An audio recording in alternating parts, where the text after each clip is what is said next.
ketika dia sudah menemukan sebuah obat, katakanlah begitu, untuk itu mereka diberikan yang namanya paten. Hak paten itu intinya apa sih?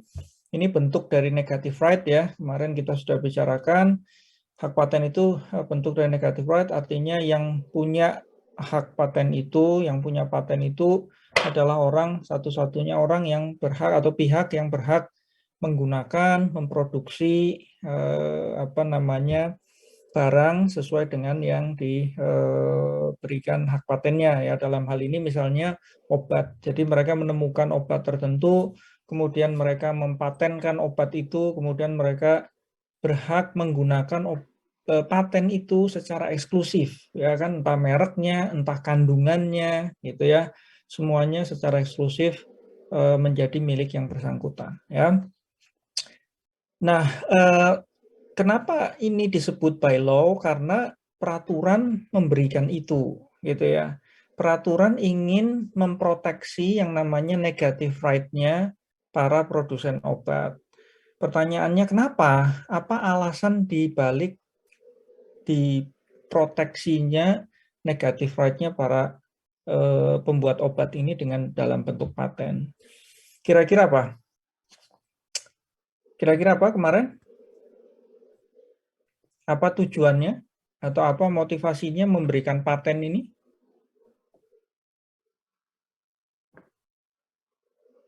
Masih ingat?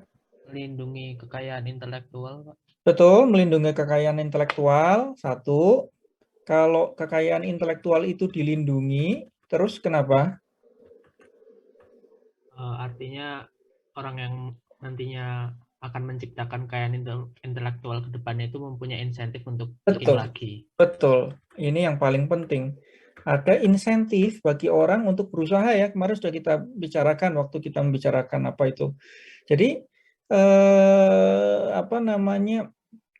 ada insentif bagi orang atau bagi produsen itu untuk terus berinovasi atau menemukan sesuatu yang baru gitu ya. Kemarin juga sudah ditanyakan ya, siapa malah yang kemarin tanya, Zaki atau siapa. Ini kan virus kan bermutasi terus ya, virus bermutasi, penyakit bermutasi, penyakit selalu ada yang baru. Nah, kalau nggak ada insentif orang untuk menemukan obat, maka katakanlah masyarakat atau produsen ini jadi ogah gitu ya. Kalau ogah maka yang rugi siapa? Yang rugi masyarakat sendiri, karena masyarakat perlu obat itu ya. Dalam kasus yang sekarang masyarakat perlu obat untuk virus ini, perlu vaksin untuk virus ini. Besok mungkin 5 tahun lagi ada virus apa, ada penyakit apa, kita nggak tahu. Nah, maka diperlukan insentif ini gitu ya. Kalau nggak ada nanti nggak ada yang mau. Kalau nggak yang mau malah yang rugi kita juga ya. Mudaratnya kalau kita kemarin menghitung ya, cost benefitnya, kita memberikan monopoli, maka ini akan mendorong perusahaan obat untuk selalu menemukan hal-hal yang diperlukan bagi umat manusia gitu kan. Kalau tidak diberikan maka nggak ada yang mau berusaha, maka nanti manusia sendiri yang rugi. Ketika sakit maka tidak ada obatnya, atau ya perusahaan enggan untuk membuat obat itu. Nah, sehingga dibuatlah aturan seperti ini. Ini yang kita sebut monopoli by law gitu ya.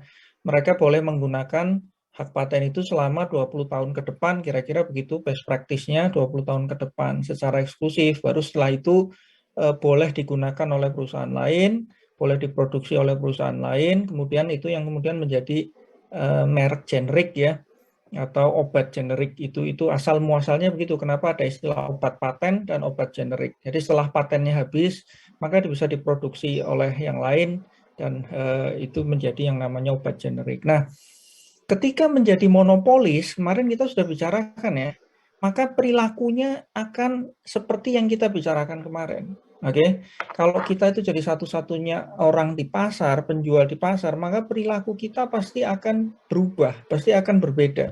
Apa perilakunya? Satu, pasti menetapkan harga yang tinggi. Benar kan?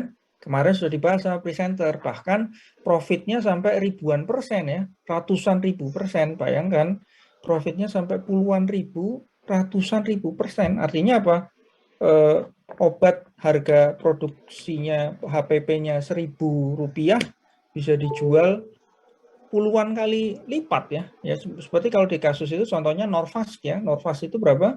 HPP-nya 0, sekian sen, dijualnya satu butir sekian sen ya. Kalau di Indonesia Norvasc itu mungkin satu butir berapa? 25.000 mungkin ya. Rp25.000 atau 20.000 atau Rp25.000 atau berapapun itu ya.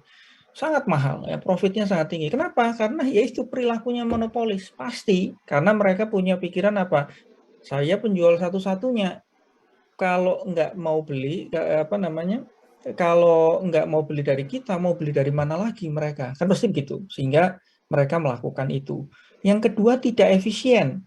Ini juga perilakunya mereka wajar, monopolis yang seperti contoh kita kemarin ya, contoh saya kemarin buat bikin cilok ya.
Recording in progress.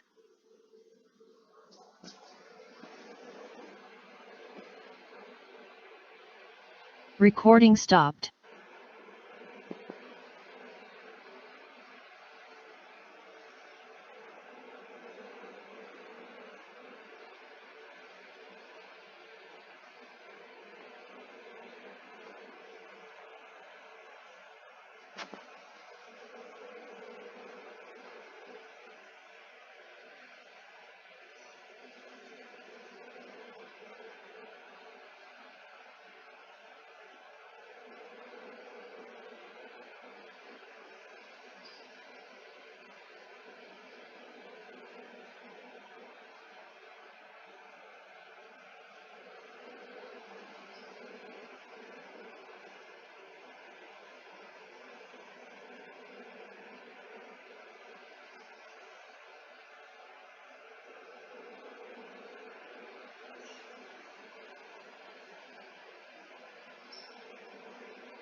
Oke, sorry ya, putus karena mati lampu. Gimana? Sudah bisa dengar suara saya? Bisa, Pak. Bisa, Pak. Oke, sorry tadi mati lampu. Ya, yang kedua apa tadi? Oh ya, mereka bilang kita perlu R&D yang banyak gitu kan. Kita perlu R&D yang banyak sehingga kita perlu mengumpulkan duit untuk R&D itu gitu. Kenyataannya mereka cuma menghabiskan untuk R&D 14% ya dari informasi yang ada di buku. Sisa dari profitnya yang besar banget itu buat apa? Buat marketing, buat manajemen, buat dan lain-lain dan lain-lain. Ya kan? Paling banyak buat administration gitu ya kalau di buku, marketing dan seterusnya, biaya-biaya yang tidak ada nilai tambahnya bagi konsumen. Gitu. Ini artinya apa? Tidak efisien. Mereka menghambur-hamburkannya ke sini. Untuk yang penting, yang betul-betul itu ternyata cuma 14%, gitu kan? Ya ini perilaku yang wajar ketika kita menjadi seorang monopolis, dan kemarin kita sudah bicarakan itu. Lah terus gimana? Ketika perilakunya begini, maka akibatnya akan begini.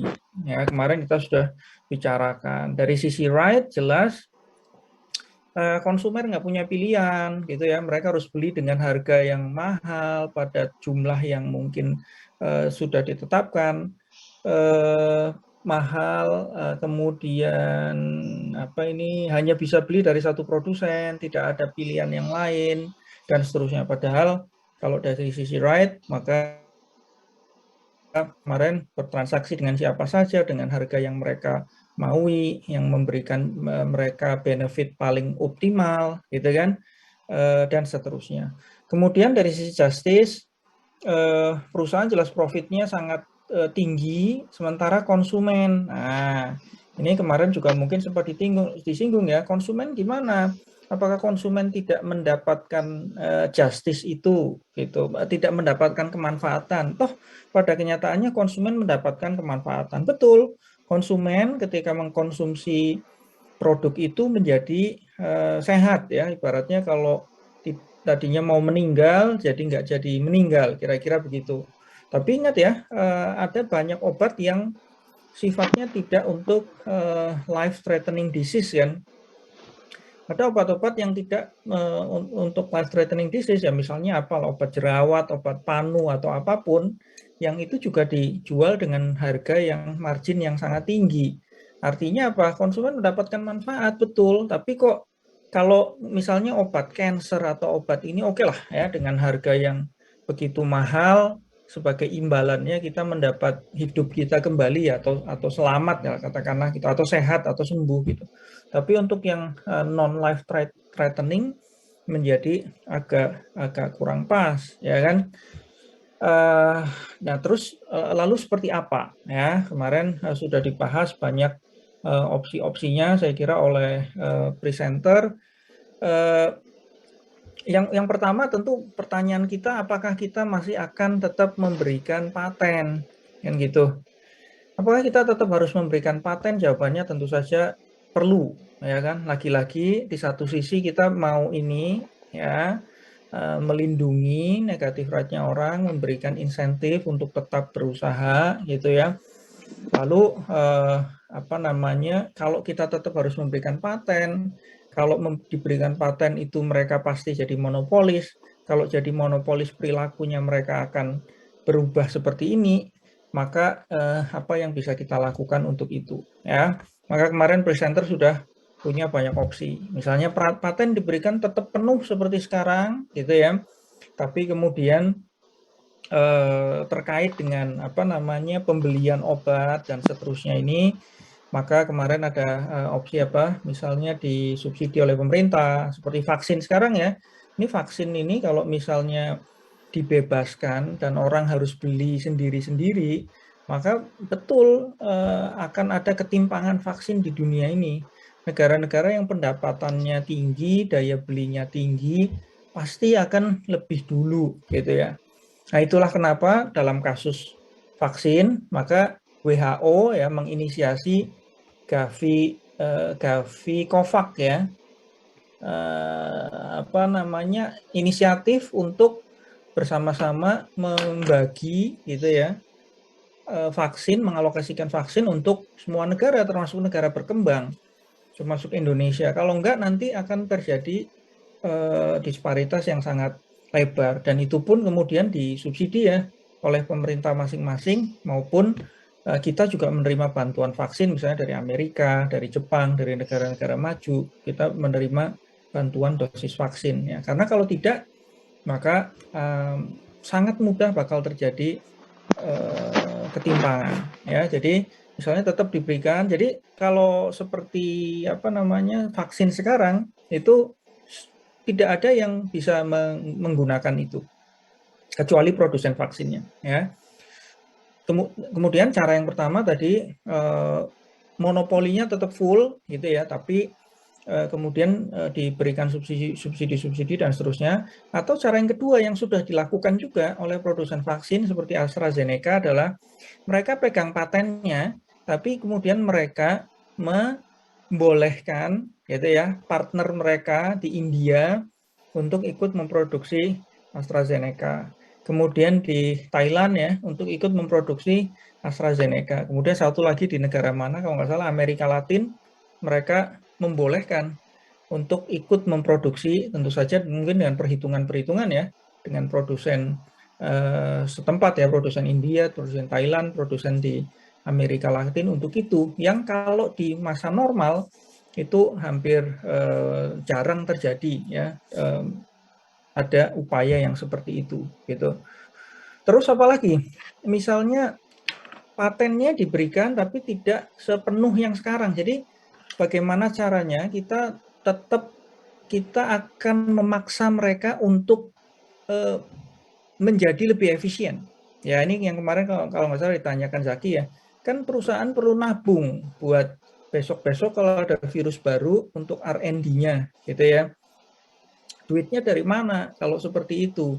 Nah, dengan misalnya ya, paten tidak akan kita berikan 20 tahun, tapi misalnya 10 tahun gitu. Atau lebih pendek lagi misalnya 5 tahun. Kita beri kesempatan mereka untuk mengenerate.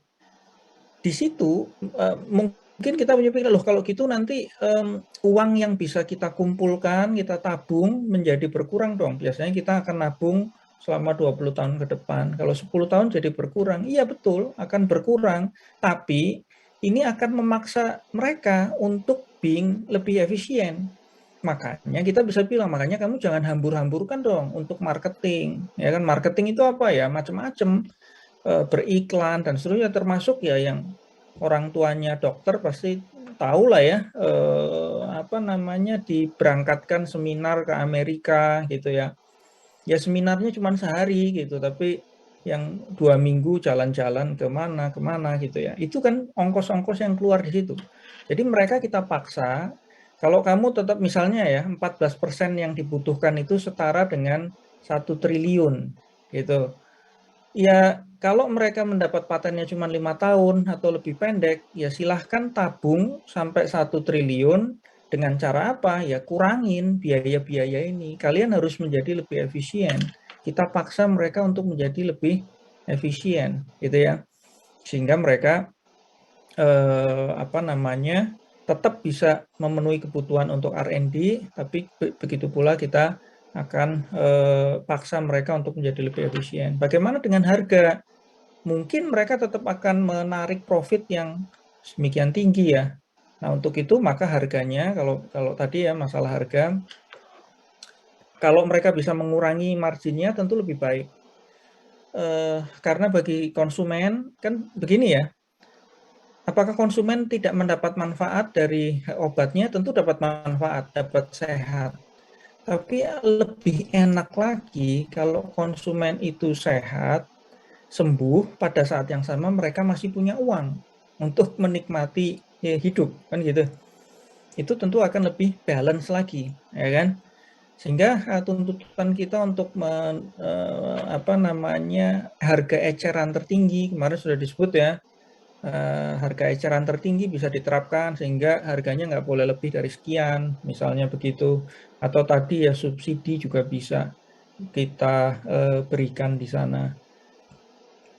Nah, itu mungkin beberapa hal yang bisa kita lihat dari kasus yang kemarin ya. Intinya kita punya monopoli, kemudian monopolinya agak tricky karena ini monopoli by law gitu ya.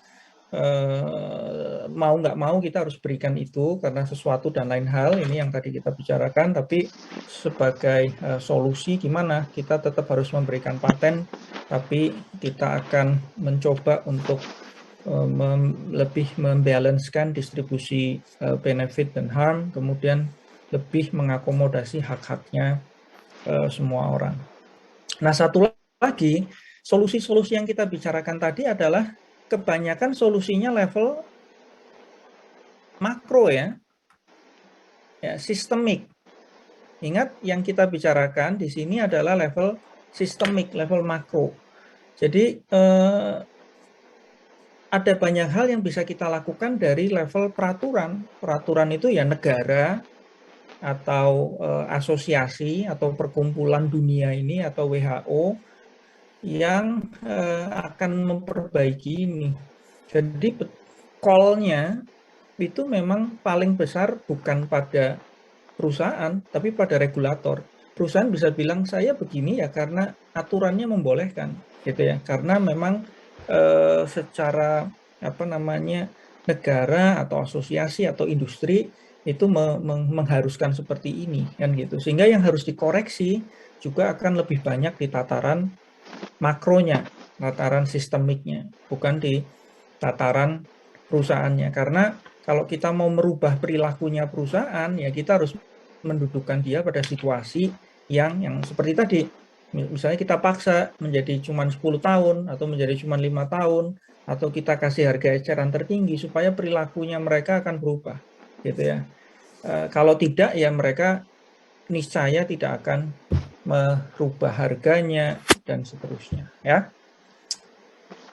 Kira-kira begitu dari kasus yang kemarin.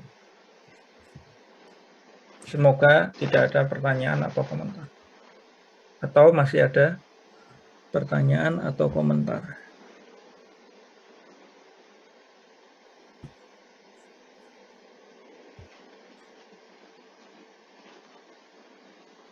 Oke ya.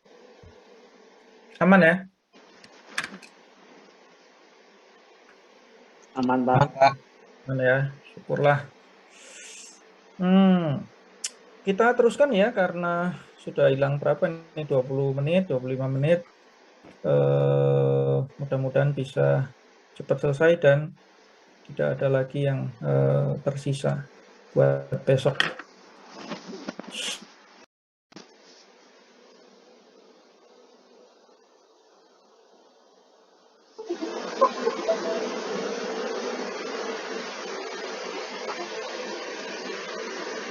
Level ya, level sistemik, sekali lagi saya ingatkan, level perusahaan, kemudian level individu ya kalau kita bicara ethics. Yang kemarin kita bicarakan itu di level sistem. Makanya yang kita evaluasi itu sistem market, apakah monopoli itu etis apa nggak etis, pasar persaingan sempurna gitu ya, atau free trade itu etis apa nggak etis, free market itu etis atau nggak etis. Jadi yang kita evaluasi keputusan itunya, keputusan monopolinya, keputusan free marketnya, free trade-nya itu. Nah, sekarang kita masuk ke keputusan-keputusan level perusahaan dan individu ya. Nah, yang pertama isunya itu terkait ethics dan lingkungan hidup ya, ethics dengan lingkungan hidup, natural environment, ethics dan lingkungan hidup. Nah, apa yang akan kita bicarakan? Kalau di buku kita pertama diperkenalkan macam-macam polusi ya. Jadi isunya ketika kita bicara etika dan lingkungan hidup, isunya itu sebenarnya ada dua. Satu bicara tentang polusi, yang kedua bicara tentang penggunaan resource. Ya, penggunaan resource ini masalah sustainability. Ya, sebisa mungkin kita ingin menggunakan resource, menghemat resource yang kita miliki, gitu ya. Nah, perusahaan itu biasanya ketika beroperasi, mereka menghasilkan atau membuat keputusan yang terkait dua hal ini. mereka menciptakan polusi atau mereka menggunakan resource secara berlebihan gitu ya, sehingga menghabiskan natural resources yang ada. Nah, ini kemudian kita akan nilai apakah ini etis atau tidak etis, tapi fokus kita terutama ada pada polusi. Apakah polusi itu etis atau tidak etis? Gitu. Apakah pengerusakan lingkungan itu etis atau tidak etis? Polusi, pengerusakan lingkungan, dan seterusnya itu etis atau tidak etis. Nanti seperti biasa kita punya pendekatan-pendekatan ini, namanya ecological approach, environmental right approach, dan market approach ya. Dan ada 2 approach yang lain, tapi nanti kita akan lihat di belakang sana, kita tidak akan gunakan, atau sebenarnya 2 approach itu sudah tergabung ke dalam 3 approach ini ya. Yang pertama tentang polusi dan resource depletion, saya kira bisa dibaca sendiri ya. Ini juga mungkin mengulang pelajaran waktu SMA dulu ya, tentang polusi itu apa. Polusi ya, kontaminasi lingkungan oleh aktivitas manusia ya. Kalau resource depletion itu apa? Penggunaan resource yang eksesif ya, yang berlebihan pada resource-resource yang sebenarnya langka ya, karena natural resource itu ada batasnya, tidak unlimited ya, ada batasnya, sehingga penggunaan resource yang eksesif ini akan menyebabkan kelangkaan resource itu di masa yang akan datang ya. Kemudian tipe-tipe polusi silahkan dibaca sendiri ya, pasti sudah tahu lah semua, ada polusi udara, contohnya ini ya, ada greenhouse effect, ada ozon, pelubangan ozon yang disebabkan oleh klorofluorokarbon, misalnya CFC. Ini zat-zat yang ada di mana ini? CFC itu adanya di mana? Di barang apa namanya? Apa? AC, Pak. AC, betul, AC, kulkas gitu ya.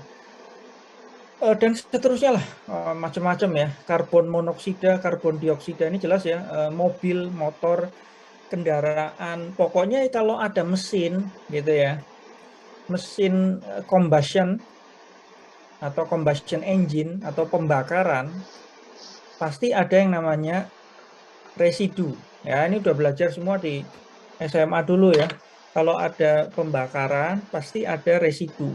Di proses tubuhnya manusia kan juga ada pembakaran tuh, pembakaran kalori ya. Kita makan nasi dibakar, residunya apa? Ada keringat, ada macam-macam ya. Kalau ada pembakaran pasti ada residu. Nah, residu ini yang biasanya kemudian menciptakan polusi ya. Kalau mesin motor ya ada knalpot, asap keluar mengandung CO2 dan seterusnya ya. Kemudian air, polusi air itu biasanya ya disebabkan kalau enggak karena organik, sampah organik, sampah anorganik. Sampah organik ya, sampah-sampah yang dihasilkan oleh makhluk hidup ya, termasuk sampah yang dihasilkan oleh manusia. Anorganik ya apa namanya, bahan-bahan kimia, apa namanya, heavy metal ya. Ini bukan aliran musik ya, tapi maksudnya logam berat ya. Logam berat seperti apa itu namanya, merkuri ya, apalagi dan seterusnya lah ya, termasuk PCB ya, printed circuit board yang ada di dalam elektronik kita ini. Makanya sampah elektronik itu juga salah satu sampah yang berbahaya ya, karena kalau dibuang sembarangan itu PCB-nya masuk ke dalam tanah, itu bisa menimbulkan itu ada timahnya dan seterusnya ya. Kemudian polusi tanah sama lah dengan tadi, ada heavy metals, ada pestisida, nanti kita bicara tentang pestisida ya, herbisida dan seterusnya ya. Silakan dibaca sendiri. Sementara resource depletion itu kita bicara tentang natural resource yang tidak bisa digantikan ya, atau sulit untuk digantikan, atau ya hampir mustahil untuk di renewable ya, di renew ya. Seperti apa ya? Yang jelas ya barang-barang yang berasal dari fosil ya, seperti batu bara, gas, oil. Kalau di sini dikatakan oil ya akan habis sekitar 2040, 2050, gas yang mungkin 30 tahun lagi habis, dan seterusnya. Mineral juga sudah pasti akan habis ya. Koper itu apa? Tembaga gitu ya, aluminium, dan seterusnya. Ini juga tidak banyak ada di bumi kita dan lama-lama bisa habis. Nah, penggunaan ini secara eksesif ini tentu akan punya dampak pada kita semua ya, manusia atau peradaban manusia. Langsung saja kita akan melihat, sekarang kita akan menilai, kita akan fokus pada polusi dan perusakan lingkungan saja ya. Polusi dan perusakan lingkungan. Oke, pertanyaannya adalah apakah polusi dan perusakan lingkungan yang disebabkan oleh bisnis, ingat karena kita lagi konteksnya bicara bisnis ethics ya, perusahaan itu dalam operasinya, dalam kegiatannya seringkali menciptakan polusi dan atau menciptakan perusakan lingkungan. Nah, ketika perusahaan atau bisnis itu menciptakan polusi atau menciptakan perusakan lingkungan, maka apakah ini etis atau tidak etis? Tentu saja ada yang punya pemikiran di kepalanya, itu kan sudah diatur hukum, betul, sudah diatur. Ini ranah yang sudah dibawa ke ranah hukum, kemarin sudah kita bicarakan ya. Sehingga bisa juga kita evaluasi dari ranah hukum. Apakah legal atau ilegal? Ya, jawabannya tentu ilegal karena melanggar Undang-Undang Lingkungan Hidup nomor berapa, melanggar KUHP nomor berapa. Cuma kita tidak akan membahas dari sisi itu, kita akan membahasnya dari sisi etika. Nah, ini adalah hal-hal yang kemudian mendasari dari sisi etika untuk mengatakan apakah polusi atau kerusakan lingkungan itu etis atau tidak etis. Oke. Yang pertama namanya ecological approach. Oke. Ecological approach. Ecological approach ini basisnya adalah sudut pandang apa? Right. Oke. Jadi ecological approach ini basisnya adalah sudut pandang right. Oke. Apa kata ecological approach? Polusi itu etis atau tidak etis? Kerusakan lingkungan itu etis atau tidak etis kalau menurut ecological approach, dan kenapa? Ada yang bisa berkomentar? Siapa? Aliza?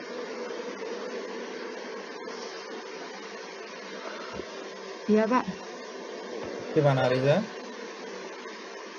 Kalau menurut ecological approach, polusi atau tidak etis ya, Pak? Tidak etis, kenapa? Apa argumennya mereka? Para pendukungnya ecological approach. Seperti biasa ada pendukung-pendukung ya, kayak kemarin yang kita bicarakan ya. Bentar, saya lupa yang bagian ini.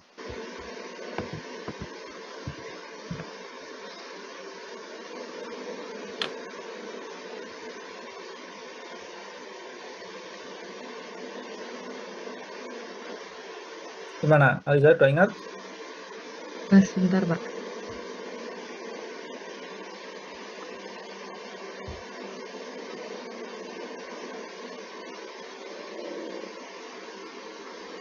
Sama kali Aliza.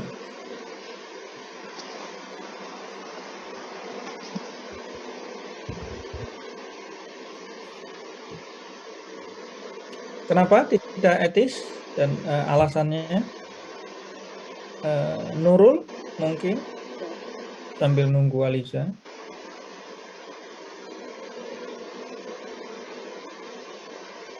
Nurul lagi beli makan siang. Sambil buka bukunya lagi. Oke. Nurul lagi buka buku. Kingkir?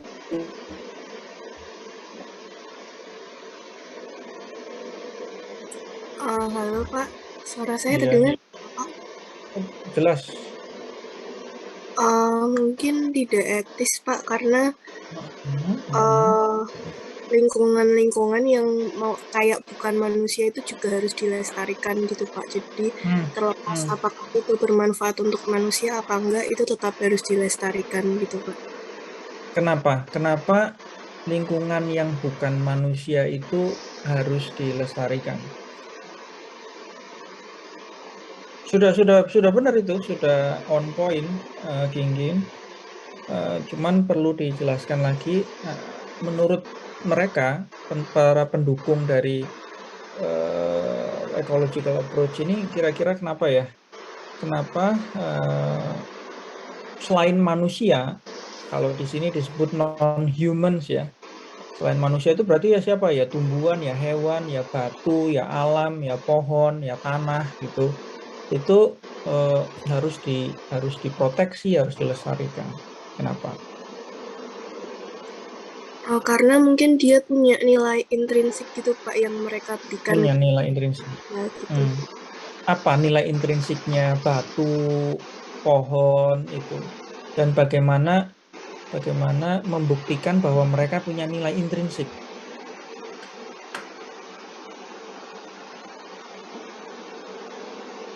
Misalnya batu, pohon, tanah, binatang.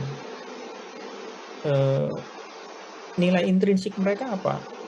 Dan bagaimana kita membuktikan bahwa mereka punya nilai intrinsik? Kan gitu. Ini kan seperti yang kemarin kita bicarakan ya, para filosof ini kan ngobrol-ngobrol di angkringan. Kemudian ada yang ngomong, wah ya kita harus ini karena mereka punya nilai intrinsik. Kemudian ada yang jawab, kayak tadi pertanyaan saya, apa maksudmu nilai intrinsik itu? Gitu ya. Gimana kamu membuktikan bahwa pohon itu atau batu atau apa itu punya values, punya intrinsic values? Kira-kira jawabannya para pendukungnya apa? Ada yang bisa? Ini Pak, apa karena tingkatnya mereka juga hidup. Dan Sorry. Karena non-human juga tingkatnya mereka juga hidup Pak, sama seperti manusia, sehingga mereka punya hak untuk hidup. Dan kalau mau di-extend lagi, ecological approach ini batu itu dan sebagainya memiliki nilai intrinsik, terutama jika dikaitkan bahwa mereka mendukung ecological system. Oke. Ya lebih kurang seperti yang disebutkan Zaki. Jadi pertama kita mundur dulu ya. Jadi ecological approach ini muncul pemikirannya gitu ya, untuk menandingi pemikiran yang sifatnya antroposentrik. Jadi sebelum ecological approach, pemikiran ecological approach ini muncul, manusia itu didominasi pemikiran antroposentrik. Oke. Ini sesuai dengan sejarah peradaban manusia ya. Kalau baca bukunya, ada yang suka baca bukunya apa itu Sapiens, siapa? Yuval, yes, itu pasti kalau baca bukunya Sapiens pasti kebayang ya. Jadi manusia itu ya dulu manusia seperti itu, tapi kemudian manusia yang merusak lingkungan. Kalau di situ ditulis ya, manusialah yang merusak lingkungan, manusialah yang membuat extinct beberapa spesies hewan sebenarnya. Manusialah yang membuat extinct beberapa tumbuhan. Manusialah yang merusak lingkungan. Kenapa? Karena itu terjadi karena pressure. Pressure apa? Jumlah manusia itu makin banyak. Ketika jumlah manusia makin banyak, manusia itu perlu makan, perlu tempat tinggal, perlu ini. Akhirnya apa? Semua itu diperlakukan untuk memenuhi kebutuhan manusia. Ya, misalnya hewan dibunuh, dimakan, hewan liar didomesticated, dijinakan, kemudian diternakan, kemudian disembelih, dimakan.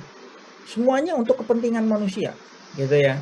Nah, kemudian di tengah jalan muncullah tandingan ini, ecological system. Kita itu jangan mikir semua untuk manusia.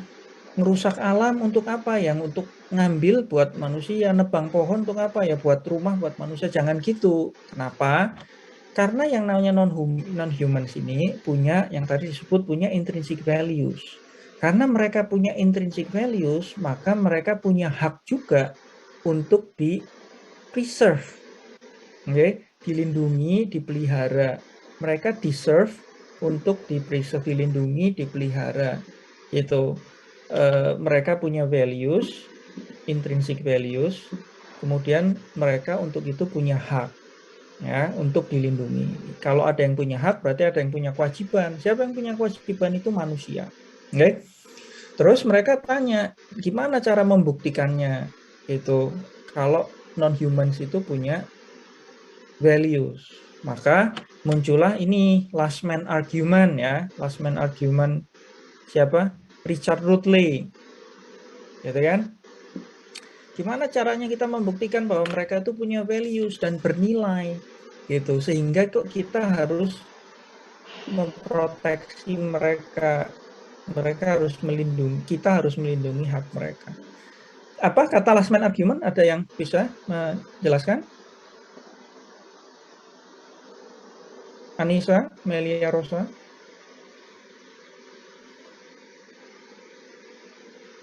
Apa last man argument ini, Anissa? Ini Pak, argumennya kalau dari saya pahami merupakan sebuah kesalahan ketika kita tuh menghancurkan non-humans atau makhluk hidup selain kita. Selain itu kita juga harus mengerti bahwa selain non-human itu juga memiliki intrinsic value meskipun berbeda dari human, seperti itu Pak.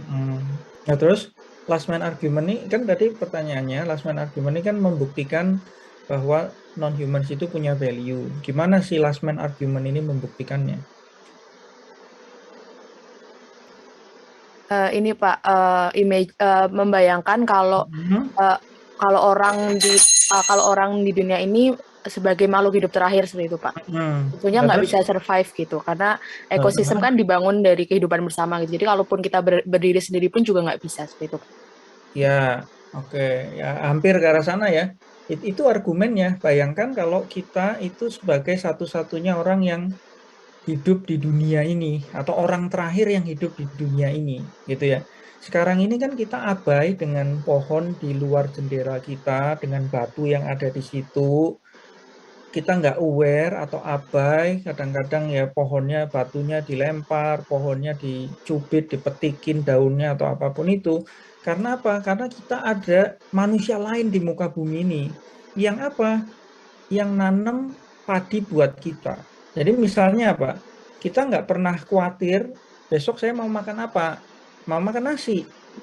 Saya punya uang, ada orang yang jual beras, ada yang nanam padi, gitu kan? Nah tapi ketika kita sendiri, kita itu nggak ada yang nanam padi buat kita, dan seterusnya, gitu ya. Nah di saat kita sendiri,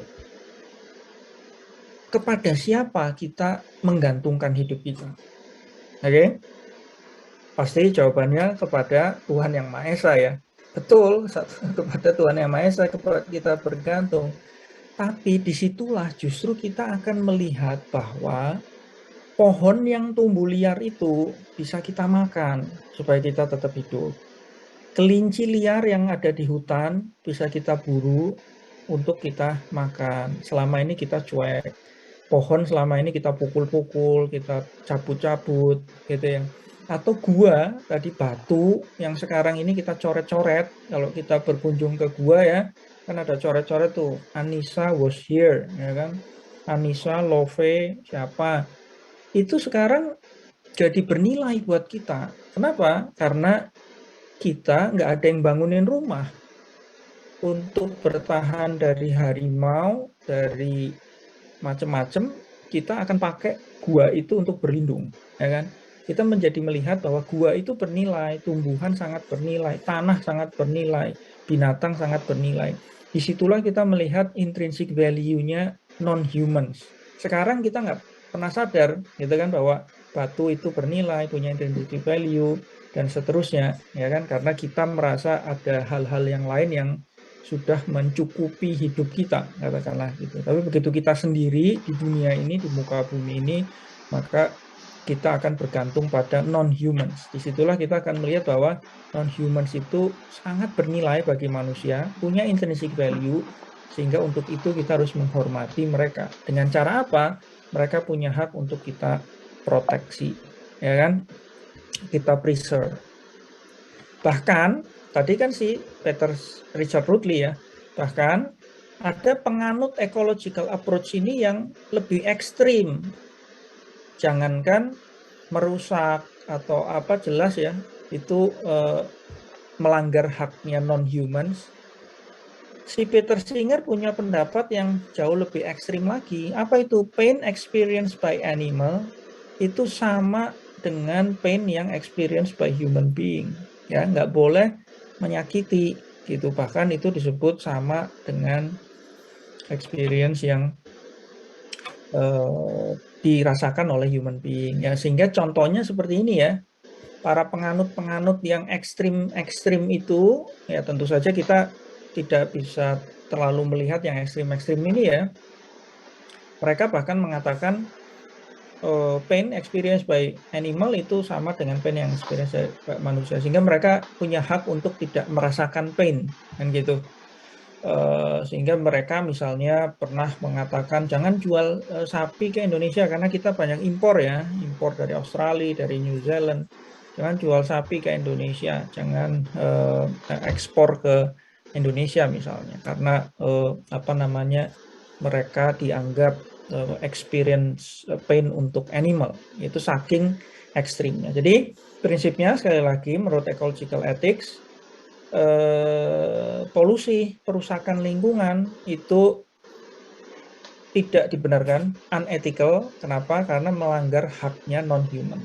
Oke, haknya non-human apa? Haknya non-human adalah untuk di-preserve, dilindungi. Kenapa? Karena mereka punya intrinsic values. Segala bentuk perusakan menjadi tidak tepat ya, karena merusak haknya non-humans untuk dilindungi atau dipelihara. Gitu tentang si ecological ethics. Pertanyaan atau komentar?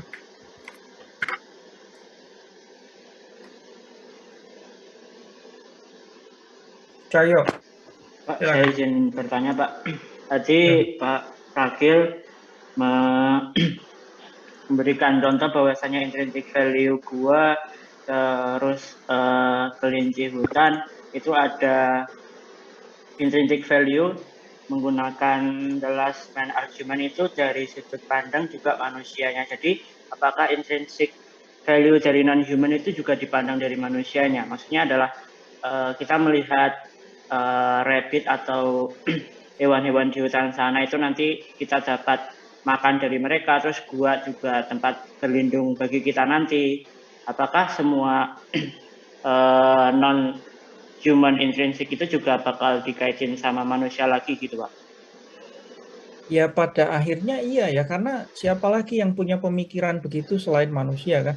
Kalau sesama kelinci, mereka melihat kelinci yang lain punya values, ya kita nggak tahu ya, karena nggak menyelami pemikirannya kelinci ya. Mungkin iya juga, mereka menganggap tumbuhan itu makanan mereka atau apapun itu. Tapi karena kita yang punya pemikiran begini ini kan manusia ya, yang bisa mikir, dan kita tahu pemikirannya manusia. Mungkin kelinci bisa mikir, tanaman bisa mikir, batu juga bisa mikir, tapi kita nggak bisa menyelami pemikiran mereka. Jadi karena ini pemikirannya dari sudut pandang manusia ya, maka tentu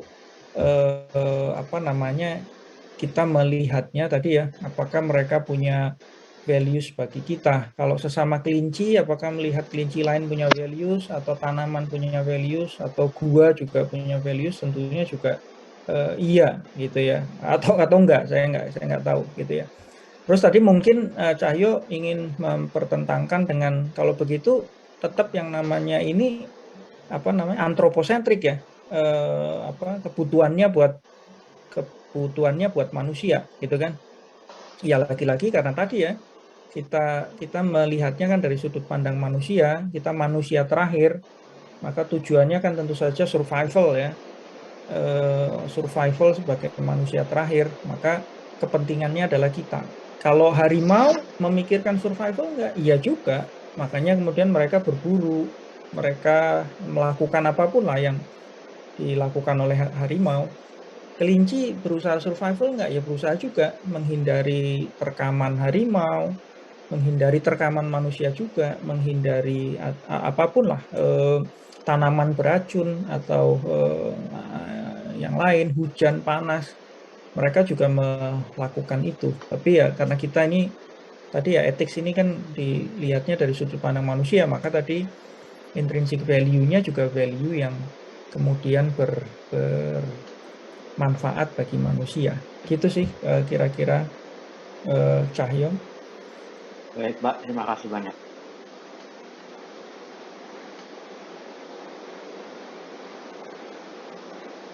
Ada lagi? Ya makanya tadi ya, karena bagaimanapun juga nanti kita ini yang kedua nih nanti pertanyaannya Cahyo juga atau keraguan tadi ya, apakah kita akan masih tetap antroposentrik, itu keraguan itu akan dijawab nanti dengan absolute ban ya.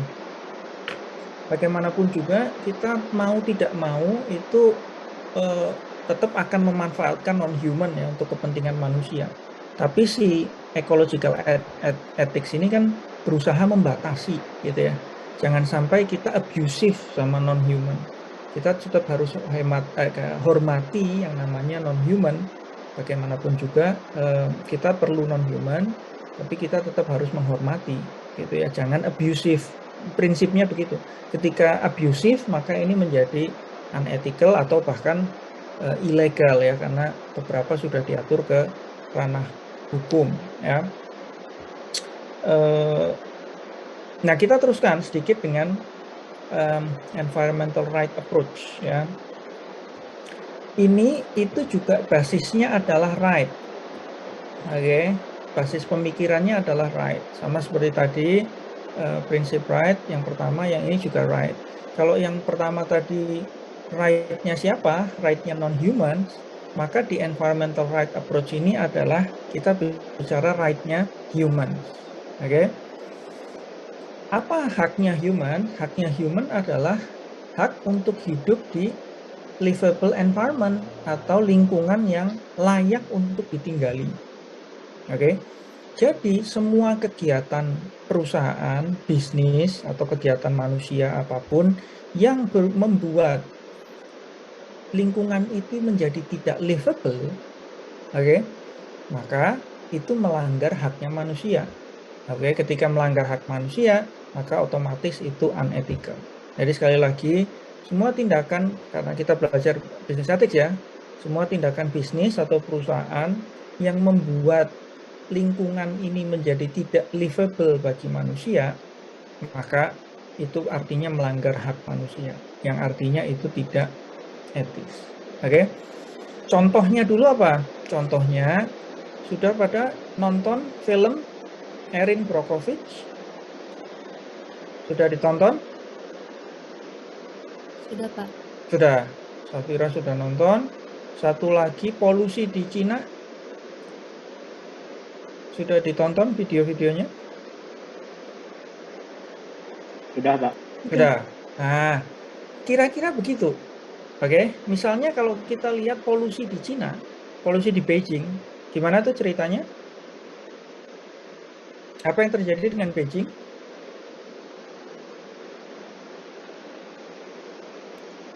Yang bercerita, Pak. Yuk. Jadi di Beijing itu polusi udaranya sudah sangat pekat sehingga sampai dibuatin dom atau gedung untuk orang-orang atau anak-anak sekolah itu indoor aja, jadi tidak diperbolehkan outdoor. Juga orang-orang yang punya duit di sana itu mereka beli air purifier supaya keluarganya itu yang di indoor sehat, tetapi orang-orang yang nggak punya duit itu mereka hanya bisa beli masker yang untuk anti polusi itu, Pak. Betul, atau jendelanya di selotip ya kan. Ya artinya apa? Cahyo, Beijing itu bukan tempat yang livable, benar kan? Beijing bukan lagi tempat yang livable kalau melihat di situ ya. Kalau di situ ceritanya polusinya sudah berapa kali lipat dari batas yang diperbolehkan WHO. Pokoknya berkali-kali lipat ya. Kalau di situ ada time lapse-nya dalam hitungan pagi, itu pagi masih cerah gitu ya, dalam hitungan 1 jam tiba-tiba sudah penuh kabut asap ya, yang membuat tidak menjadi livable environment. Termasuk itu guru sekolah internasional yang diwawancara itu di akhir disebutkan di dalam video itu dia memutuskan untuk kembali ke Amerika, ya kan, sebagai game changer ini, polusi ini sebagai game changer. Sebenarnya di situ itu ya oke-oke saja, tapi dia mikirin masa depan anaknya, dia memutuskan untuk kembali ke Amerika, gitu ya kan.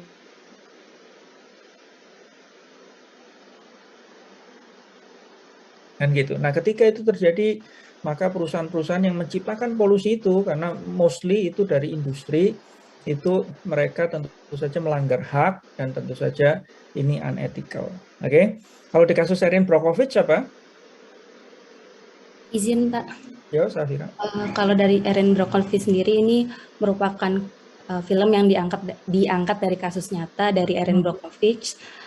Brockovich ya maaf, di Hinckley, di mana dia bersama dengan Ed Mashry berusaha untuk menuntut perusahaan PG&E dalam kasus di mana mereka membuat polusi air sehingga masyarakat Hinckley ini banyak terkena penyakit misalnya kanker. Ternyata setelah ditelusuri dari PG&E ini sendiri mereka menggunakan di produksinya itu mereka memproduksi ada zat yang berbahaya bernama hexavalent chromium yang tentu saja bisa menyebabkan kanker itu Pak, dan itu sudah 14 tahun ya kalau nggak salah di itunya Pak.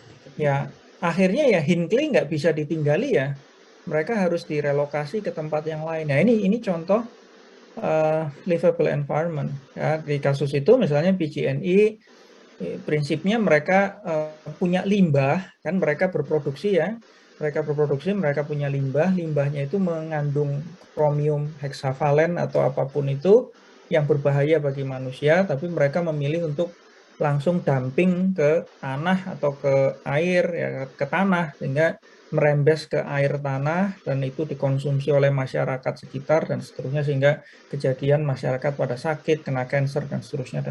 Nah itulah akhirnya Hinckley menjadi tempat yang tidak livable untuk ditinggali, gitu kan. Nah ketika itu terjadi ya kita akan mengatakan PG&E itu unethical, tentu saja ilegal juga ya. Later on kan mereka harus membayar ya settlement cost, the biggest settlement cost in the history di tahun itu ya, 90 berapa itu, 94 atau berapa, yang kemudian nanti dipecahkan oleh rekornya GM ya. Kemarin kita sudah bicara kasusnya GM, tapi pada tahun itu biggest settlement di historinya perusahaan-perusahaan di Amerika ya. Denda terbesar yang harus dibayar oleh perusahaan di Amerika itu dibayar oleh PG&E. Oke, nah sekarang kemudian nanti kita kembali ke sana, ke contoh-contoh itu. Kemudian kita bicara ini absolute ban. Ada yang punya ide absolute ban. Siapa namanya yang punya ide absolute ban? Siapa namanya? Blackstone Pak. Blackstone, betul. Ada orang namanya Blackstone, itu punya ide absolute ban. Gimana tuh si Safira? Apa kata Blackstone tentang absolute ban itu? Sebaca intinya apa? Dia mengatakan kalau karena manusia itu punya rights untuk being in a harus hidup di livable environment. Jadi tindakan-tindakan yang pada akhirnya membuat polusi pada environment manusia harusnya dilarang secara absolut. Di-ban secara absolut ya. Benar Pak. Lalu kemudian kita lihat lagi ada di buku ada Kantian teori di mana quote-nya adalah humans have a moral duty to treat each other as ends and not as means. Jadi mereka punya kewajiban secara korelatif untuk saling respect dan juga untuk menghargai rights untuk livable untuk live di livable environment itu Pak, sehingga ketika satu manusia membuat polusi di salah satu environment itu menjadi salah satu larangan karena mereka pada akhirnya nge-treat rights orang lain tuh dengan tidak layak Pak. Betul, betul. Nah, satu sedikit, semua yang disebut Safira sudah benar ya, nanti silahkan dibaca lagi bukunya. Jadi, cuma sedikit tambahan dari absolute ban. Tadi si Blackstone ini sama sebenarnya kayak si Peter Singer tadi ya, dia penganut yang ekstrim-ekstrim. Kalau Peter Singer itu pendukung ekstrim dari ecological right, sampai pokoknya nyakitin hewan dikit aja nggak boleh gitu ya. Kalau si Blackstone ini sama, apapun kegiatan yang merusak lingkungan sedikit apapun gitu, itu harus di-ban, nggak boleh. Sedikit apapun tindakan manusia yang merusak lingkungan atau perusahaan ya, karena kita bicara bisnis atau manusia pada umumnya, yang merusak lingkungan nggak boleh sedikit pun. Nah, pertanyaannya, apakah kita akan menerapkan prinsip Blackstone dalam kehidupan kita? Manusia, peradaban manusia ini. Kira-kira gimana?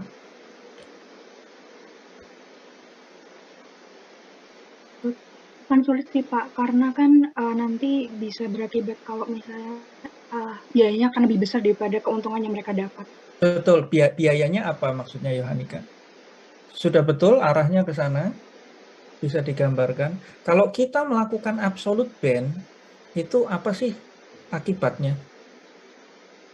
Dimana kalau misalnya saya lihat dari di sini di contoh buku juga ada survei terkait Columbia River itu, di mana mereka ada kualitas air juga di sana, dan river itu juga digunain untuk berbagai macam aktivitas kayak mancing, habis itu juga ada berenang, dan kalau misalnya untuk melakukan perawatan lagi biar bisa mengembalikan sungai itu bisa lebih baik lagi, itu justru cost-nya tuh bisa sampai 20 juta dolar, di mana ini tuh justru juga malah enggak menyebabkan kualitas airnya itu juga membaik, malah justru tetap improve-nya itu lebih dikit dibandingkan cost yang dikeluarin.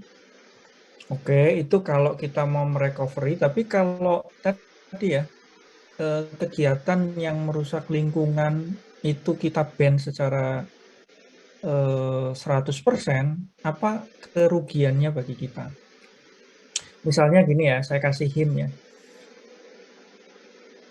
Yang namanya kalau kita mau ngambil minyak, batu bara, aluminium dari dalam bumi, itu kan pasti kita merusak lingkungan ya, benar ya? Minimal mencangkul tanah, benar nggak? Yang paling kompleks ya kita akan nebang pohon, karena biasanya ya batu bara itu di Kalimantan ya di hutan-hutan, kemudian tanahnya kita bongkar, kita gali. Bayangkan itu si Freeport ya, Tembagapura, yang tadinya gunung begini sekarang jadi ke dalam itu berapa tuh, 10 km ke dalam ya, dari gini jadi kayak gini. Kalau itu tidak kita lakukan karena kita menganut Blackstone absolute ban, nggak boleh, jangankan nyangkul 1 kali 1 meter persegi aja nggak boleh, apalagi membuat gunung menjadi hilang jadi lembah yang gede banget ya, diameternya puluhan kilo dan seterusnya, itu juga pasti nggak boleh. Nah, apa akibatnya kalau kita menerapkan itu? Kebayang nggak? Lebih tidak bisa mendapatkan manfaat dari apa yang harusnya kita bisa dapat, bisa tadi kan? Betul. Biayanya adalah peradaban manusia tidak akan se-advance sekarang. Oke? Kenapa? Ya karena kita nggak bisa ngambil aluminium, kita nggak bisa bikin pesawat. Kita nggak bisa terbang dari sini ke sana. Kita nggak bisa ambil aluminium, nggak bisa ambil tembaga, karena ngambil aluminium, ngambil tembaga itu merusak lingkungan. Maka kita nggak bisa punya ini, laptop, berkomunikasi secara begini, dan seterusnya. Peradaban manusia jadi tidak seperti sekarang kalau kita menerapkan absolute ban itu. Ya, sehingga itulah yang menjadi ongkosnya. Biayanya apa kalau kita melakukan absolute ban? di satu sisi peradaban manusia tidak akan semaju atau se-advance sekarang, gitu kan? Nah, terus gimana? Nah, ini ya tadi nyambung pertanyaannya siapa tadi, Cahyo. Sudut pandangnya kok masih manusia, ya bagaimanapun juga begitu, gitu ya. Terus gimana jalan tengahnya, gitu ya? Jalan tengahnya seperti apa?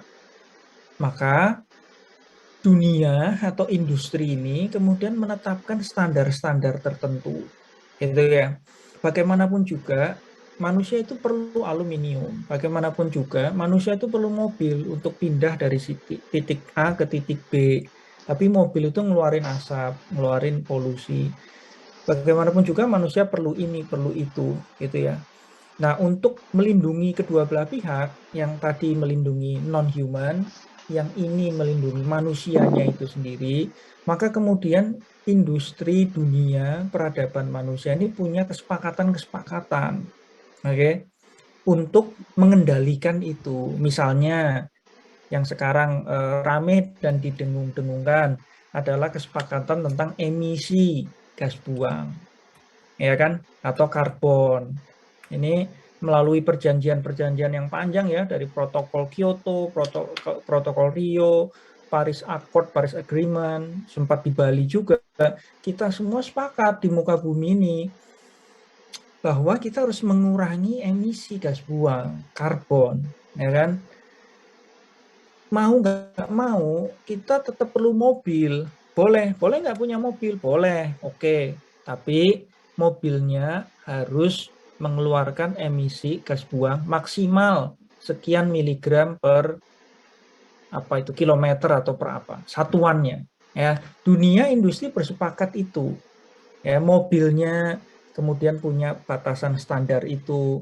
Dari sisi bensinnya, mereka menciptakan bensin yang standarnya Euro ya, Euro 6 yang saya kira paling tinggi Euro 6 ya, yang timbalnya paling kecil atau hampir kecil sekali, gitu ya. Kita masih mengadopsi Euro 4, tapi di negara Eropa mereka sudah standarnya Euro 6 yang polusinya sungguh sangat kecil. Karena apa? Bagaimanapun juga kita tetap perlu mobil. Kita mau pindah dari sini ke sana, kita tetap perlu mobil, perlu bensin.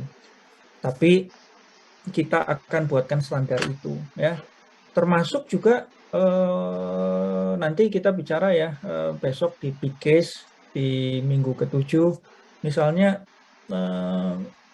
boleh nggak kita membuang langsung limbah itu ke tanah? Di beberapa industri dan beberapa tipe limbah jawabannya boleh. Boleh, asal harus memenuhi standar ini. Kandungan ABC-nya tidak boleh lebih dari ini, gitu ya. Dan seterusnya, boleh nggak pabrik beroperasi? Nanti kalau kita pakai absolute ban, kita nggak boleh ada pabrik beroperasi, karena kalau ada pabrik pakai mesin pasti ada cerobong asap, kan gitu.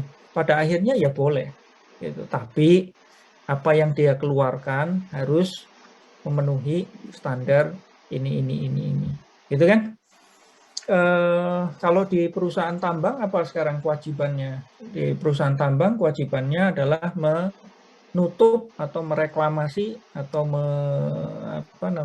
istilahnya apa sih kalau di tambang, merevitalisasi bekas tambang ya, galian tambang itu kewajibannya, kewajiban perusahaan tambang, sampai kemudian itu menjadi tempat yang aman dan juga produktif, ya. Kemudian ada yang ditanami sawit, ada yang bisa ditanami ini dan seterusnya, gitu ya. Itu adalah jalan tengah, karena kita nggak bisa menerapkan absolute ban. Bagaimanapun juga kita mengambil manfaat dari keberadaan alam, gitu ya, lingkungan. Tapi satu lagi tadi menjawab pertanyaannya Cahyo, kita berusaha membalance itu. Kita menghormati non-human, kita juga menjaga supaya manusia tetap hidup di livable environment. Ya, tadi ya contohnya di Beijing itu kan karena polusi itu ya.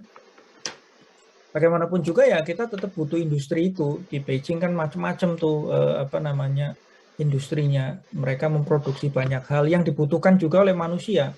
Jadi kalau nggak ada itu juga manusia yang kesulitan, gitu ya.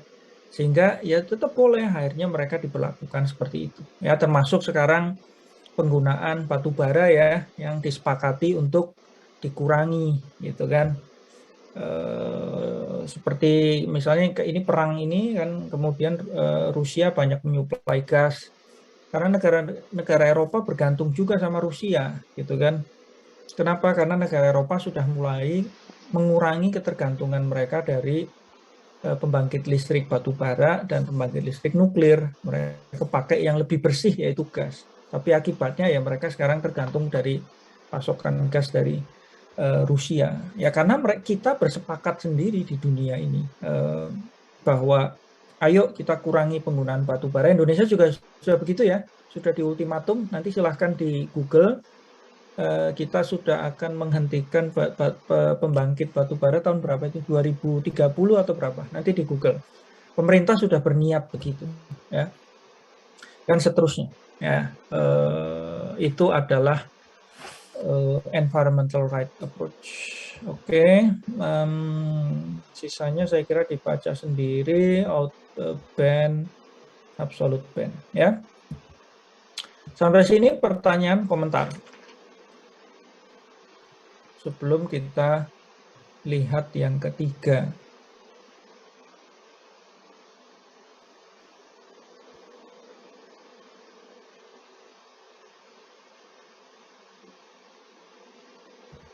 Yang ketiga ini ya. Ya, tadi juga yang ketiga.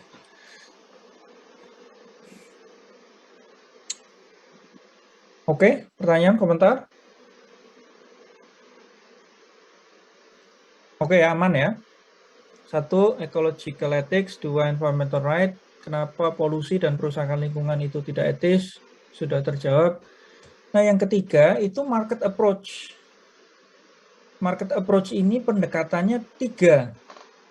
Gitu ya. Pendekatannya ada 3, yaitu dari sisi utilitarian, dari right, dan dari justice. Oke.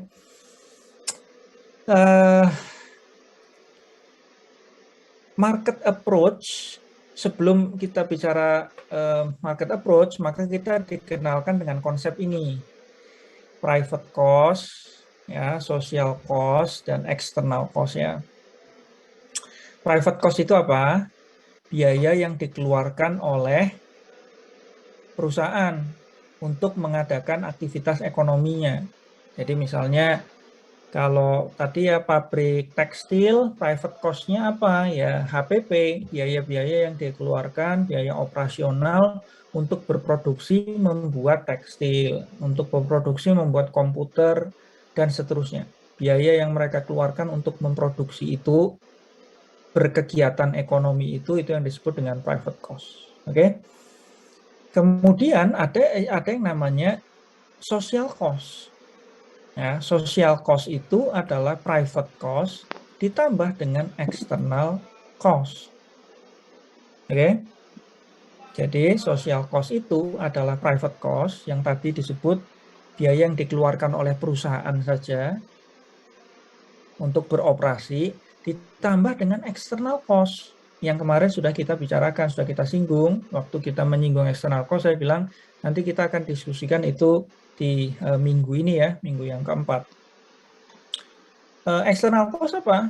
External cost adalah biaya yang harus ditanggung oleh pihak di luar organisasi, di luar perusahaan, akibat keputusan dari organisasi atau perusahaan. Jadi sekali lagi, biaya eksternal atau external cost ini adalah biaya yang harus ditanggung oleh pihak-pihak di luar perusahaan gara-gara atau akibat dari keputusan yang dilakukan yang dibuat oleh perusahaan. Nah, kemarin kita sudah bicarakan yang namanya external cost ini seyogianya juga ditanggung oleh perusahaan atau istilahnya adalah diinternalisasi oleh perusahaan.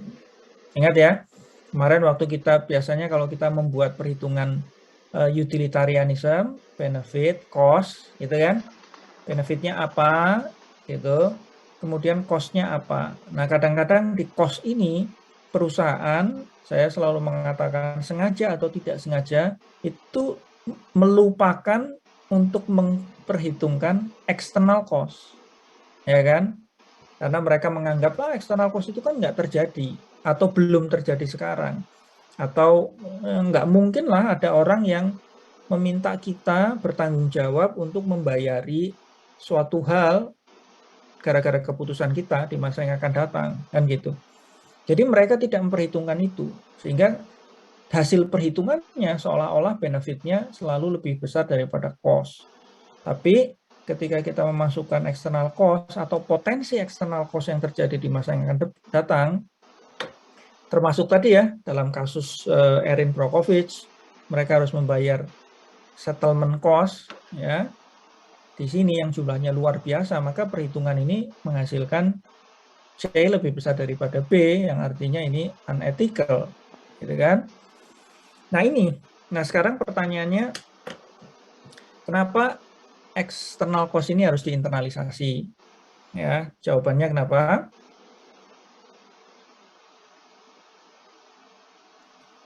Jawabannya kenapa?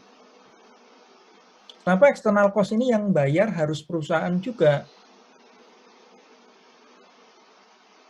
Secara common sense, kita bisa mengatakan apa? Yang membuat pihak luar itu membayarkan sejumlah uang itu kan karena keputusannya perusahaan. Gitu kan? Karena ini gara-gara keputusan perusahaan, maka saya mengeluarkan uang. Oh ya, contohnya dulu apa sih kemarin? Kita sudah bicara ya. Contohnya apa? External cost. Pedagang bakso, Pak. Ya, pedagang bakso itu external cost-nya apa yang kita pikirkan di situ? Kesehatannya konsumen. Ya, biaya kesehatannya konsumen, betul. Karena mengkonsumsi borak, dia harus ke dokter, harus bayar. Atau kalau tadi dalam kasus Erin Brockovich, external cost-nya apa? Biaya rumah sakit yang ditanggung. Sama, biaya rumah sakit, biaya berobat, biaya pindah rumah, nggak bisa minum air tanah, akhirnya harus beli air galon misalnya. Itu kan biaya yang harus mereka tanggung. Kalau di kasus Beijing, apa? External cost-nya apa? Yang tadi disebutkan, Cahyo? Air purifier, Pak, yang spesifik. Iya, harus beli air purifier, biayanya berapa itu, berapa ratus dolar atau berapa ribu dolar, belum setiap berapa bulan filternya harus diganti gitu ya ceritanya kalau di video itu. Atau mereka harus menyekolahkan anaknya ke sekolah yang lebih mahal, yang punya dom. Oke, harusnya bisa ke sekolah-sekolah negeri aja gitu ya, SD negeri Beijing 1 misalnya. Tapi gara-gara polusi, mereka harus ya kita kirim ke sekolah internasional. Karena sekolah internasional itu bisa buat dom, yang otomatis harganya, biayanya jauh lebih mahal di sana. Nah, biaya-biaya itu harusnya yang bayar perusahaan.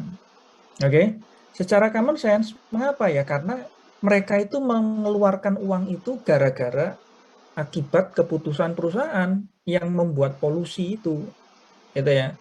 Sehingga mereka harus mengeluarkan biaya ekstra yang harusnya mereka punya hak untuk tidak membayar itu kan. Kan gitu.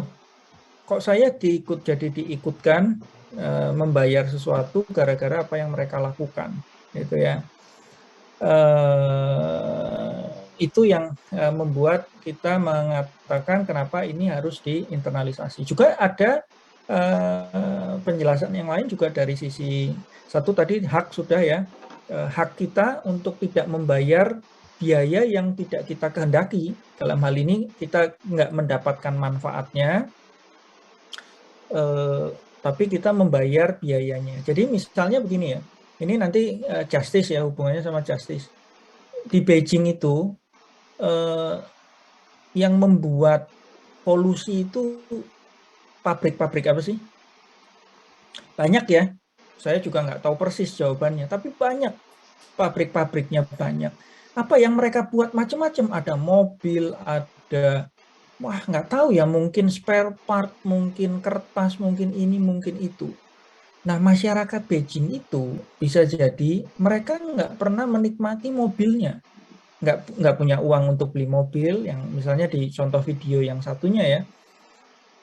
mereka yang nggak beli mobilnya, nggak beli spare part apa, nggak beli kertas ini, nggak beli apapun yang diproduksi oleh pabrik-pabrik itu, tapi mereka harus menanggung biayanya, harus membeli masker minimal, ya, atau tadi membeli filter ya, wall filter, atau menyekolahkan anaknya ke dom, padahal mereka tidak menikmati barang apapun yang diproduksi oleh perusahaan itu, gitu kan, yang mencemari.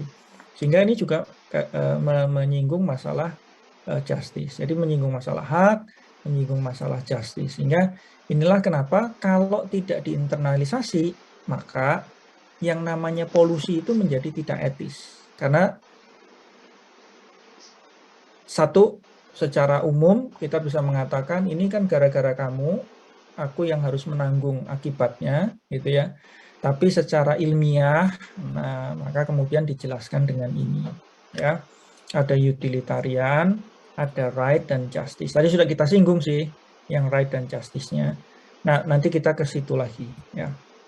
Nah, sekarang kita lihat, inilah yang menjadi menu kita dari market approach ini. Jadi intinya market approach ini mengatakan bahwa kalau terjadi polusi, kemudian terjadi external cost, maka external cost ini harus diinternalisasi. Oke? Kenapa? External cost itu violate utility, right, dan justice. Sehingga mereka harus diinternalisasi. Kenapa? Why? Penjelasannya adalah ini. Satu, dari sudut pandang utilitarian, kalau external cost itu tidak diinternalisasi, maka yang terjadi adalah ketidakefisienan, less utility. Padahal ingat, prinsipnya utilitarianism adalah maximize utility. Ya. Kalau external cost itu tidak diinternalisasi, yang terjadi adalah tidak bisa memaksimumkan utility. Oke? Dari sisi siapa? Dari sisi produsen maupun dari sisi konsumen. Baik produsen maupun konsumen tidak bisa memaksimumkan utility dari resource yang mereka miliki kalau external cost itu tidak diinternalisasi. Gimana penjelasannya?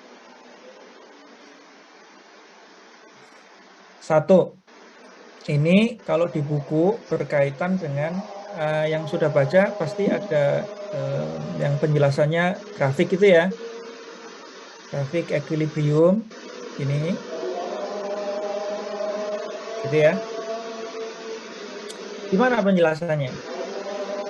Dari utilitarianisme, kalau external cost itu tidak diinternalisasi, itu tidak etis. Kenapa? Karena tidak memaksimalkan utility, yang ada malah less utility, less efisien dari sisi produsen. Kenapa? Dari sisi konsumen gimana? Kalau dari sisi produsen, ini jawabannya.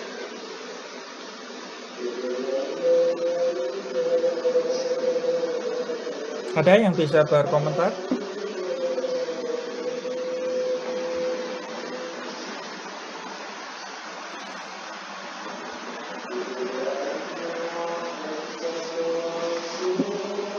Saya mau coba, Pak. Oke, jawabannya. Waduh, Pak. Waduh. Ya. Kalau dari segi produsen, ketika satu perusahaan misalnya memproduksi mengambil resource dari alam terlalu banyak sehingga membuat resource tersebut semakin sedikit jumlahnya, sedangkan kebutuhan pasar itu kan tinggi, jadi demand-nya banyak tapi supaya sedikit maka harganya akan naik. Jadi produsen akan kesulitan untuk mendapatkan barang yang sama dengan harga yang lebih murah gitu. Kalau dari tadi polusi itu gimana?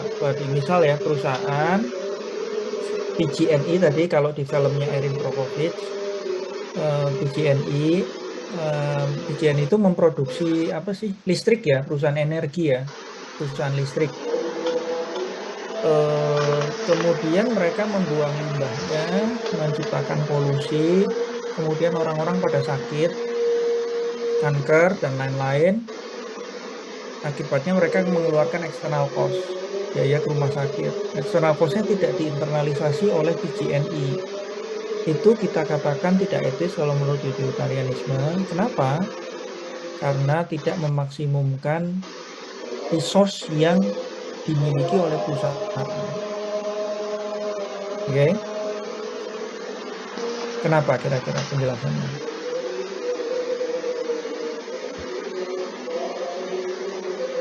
Ini ya, sebenarnya ada di sini. Ada kurvanya juga kalau di buku. Saya nggak ada di slide ini, tapi bisa dilihat di buku. Penjelasannya karena akan ada ekses produksi, kelebihan produksi. Jumlah yang diproduksi oleh perusahaan itu lebih besar daripada demand-nya. Supply lebih besar daripada demand-nya. Alias apa? Barangnya perusahaan akan berproduksi pada level di mana supply lebih banyak daripada demand. Artinya apa? Barang yang diminta jauh lebih sedikit daripada barang yang dibuat oleh perusahaan.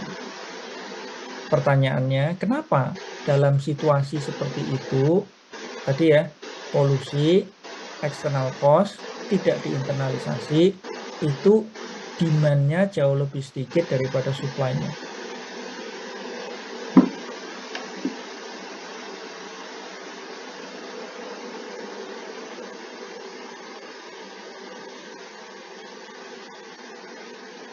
Karena kalau pakai kasus Erin Brockovich agak sulit ya. Jadi misalkan barang apalah yang lebih real ya. Karena Erin Brockovich kan listrik ya. Tapi misalnya apalah ya. Kita produsen makanan lah katakanlah gitu ya. Kita produsen makanan. Kita bikin pencemaran atau itu tadi ya contoh kita bakso tadi kita bikin pencemaran atau bikin orang sakit. Kemudian orang-orang pada pergi ke rumah sakit mengeluarkan uang untuk bayar obat dan seterusnya.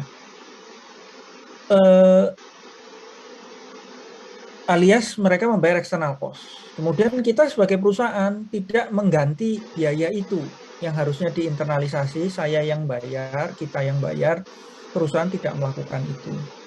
Nah, yang terjadi adalah di situ ketidakefisienan. Perusahaan saya itu memproduksi barang, makanan yang jumlahnya tidak bisa diserap oleh pasar. Artinya apa? Saya menggunakan resource yang saya miliki untuk jumlah produk yang sia-sia. Harusnya saya bisa lebih efisien memproduksi pada level yang diinginkan oleh atau dibutuhkan oleh masyarakat saja. Tapi kenyataannya masyarakat itu demand-nya turun. Oke, sehingga banyak barang saya yang tidak terjual, alias saya mengeluarkan uang untuk memproduksi suatu barang yang tidak terjual, alias sia-sia, alias saya tidak efisien. Kenapa itu bisa terjadi? Karena tadi resource yang dimiliki oleh konsumen sudah dipakai buat tadi Pak membayar external cost-nya, jadi daya belinya berkurang. Iya, itulah jawabannya. Ketika kita tidak menginternalisasi, maka konsumen resource-nya dipakai untuk membayar external cost itu. Karena konsumen dipakai uangnya untuk membayar external cost, maka daya belinya dia untuk membeli barang kita jadi turun. Oke? Sementara kita sebagai produsen nggak mikir itu, nggak punya pemikiran itu kan tadi ya, sengaja atau nggak sengaja kita ignore. Karena kita tetap memproduksi dengan jumlah yang seperti biasanya, kemudian later on kita menemukan, loh kok barang saya nggak laku ya, gitu ya. Kenapa barang saya nggak laku? Kenapa konsumen pada nggak beli? Oh, karena konsumen duitnya kepake untuk bayar external cost. Akibatnya apa? Saya sia-sia tuh memproduksi barang. Tadi ya, tepung yang saya pakai untuk bikin bakso itu jadi sia-sia. Penggunaan resource oleh perusahaan menjadi tidak efisien karena dia berproduksi pada jumlah yang tidak dapat diserap oleh konsumen. Itu penjelasannya. Ya, ini dua ini penjelasannya. The resource being consumed by overproduction. Resource sebenarnya saya bisa mengalokasikan resource tadi yang kepakai buat membuat barang yang tidak terserap pasar tadi untuk hal-hal yang lain yang lebih produktif gitu ya. Tapi karena saya nggak aware bahwa demand masyarakat turun karena harus bayar external cost, atau saya aware tapi saya ignore, maka saya menyia-nyiakan resource itu untuk membuat barang yang tidak terserap. Harusnya saya bisa mengalokasikan resource-nya itu untuk hal lain yang lebih produktif ya. Tepungnya untuk bikin barang yang lain, atau ya tepungnya tidak untuk membeli tepung atau untuk membeli hal yang lain yang lebih produktif bagi perusahaan ya. Itu dari sisi perusahaan. Satu lagi kalau dari sisi perusahaan, ini masih dari sisi perusahaan ya. Kalau yang namanya internal cost itu tidak diinternalisasi, maka produsen semakin tidak akan pernah berusaha untuk meminimumkan external cost itu. Benar nggak? Ya kan? Kalau contoh saya itu selalu, contoh itu loh, beasiswa itu loh. Kalau yang dapat beasiswa di sini siapa? Ada beasiswa apa namanya, bidik misi kah atau yang lain, ada yang di sini? Misalnya saya kasih beasiswa ke Fuadi ya, full uang kuliah, tuition, uang hidup, uang makan, semua pokoknya rupiah yang dikeluarkan Fuadi akan saya ganti. Berapapun jumlahnya, oke, berapapun jumlah yang dikeluarkan akan saya ganti. Maka perilakunya Fuadi jadi gimana? Tidak ada upaya untuk meminimize cost, benar nggak? Maka Fuadi, wah kalau makan siang Wagyu A5, ya, makan malam Wagyu A9. Akan mengkonsumsi atau jalan-jalan ya seharian muter-muter Jogja sampai bensinnya habis, ngisi lagi. Kenapa? Karena kita merasa nggak membayar itu. Jadi perilaku kita menjadi demikian, gitu kan? Tapi kalau kemudian kita harus membayar itu, maka kita akan berhitung dan akan membuat upaya untuk mengendalikan biaya itu, ya kan? Coba kalau kemudian oke, beasiswanya cuman uang kuliah saja, tuition, sama uang makan, atau biaya hidup 500.000 sebulan, gitu kan. Maka begitu terima uang 500.000, maka Fuadi udah ngitung-ngitung. Saya cuman bisa jalan-jalan, bensinnya dialokasikan sebulan 100.000, ya kan? Kalau sudah setengah bulan kok udah habis 75.000, waduh saya harus berhemat karena sisanya 100.000 nih. Makan ya kan gitu juga. Saya cari di Gojek atau GoPay yang paling murah, paling diskonnya gede dan seterusnya, karena kita akan berusaha menghemat pengeluaran itu. Nah, sama kalau kita itu tidak pernah menanggung external cost, maka kita nggak pernah akan berpikir untuk mengendalikan external cost itu, alias tidak pernah berpikir untuk menyetop polusinya atau pengerusakan lingkungannya, ya kan? Karena kita merasa ya nggak ada yang harus saya bayar, maka tidak ada upaya bagi kita juga untuk menyetop polusinya atau menyetop hal-hal yang membuat orang lain harus membayar external cost, ya. Itu dari sisi produsen penjelasannya. Kalau dari sisi konsumen penjelasannya tadi sudah disebutkan oleh Fuadi, ya tadi ya, konsumen maka dia juga tidak bisa memaksimumkan utility dari uang yang dia miliki kan. Harusnya dia punya tadi ya gaji 1 juta sebulan, 1 juta itu bisa dipakai buat makan bakso, nonton bioskop, langganan Netflix dan seterusnya. Gara-gara dia sakit, dia harus membeli atau tadi ya kalau di Beijing gara-gara polusi, ya dia nggak bisa menikmati uangnya untuk nonton bioskop, langganan Netflix. Kenapa? Harus bayar beli filter, beli masker, atau nyekolahin anaknya ke sekolah internasional, gitu ya.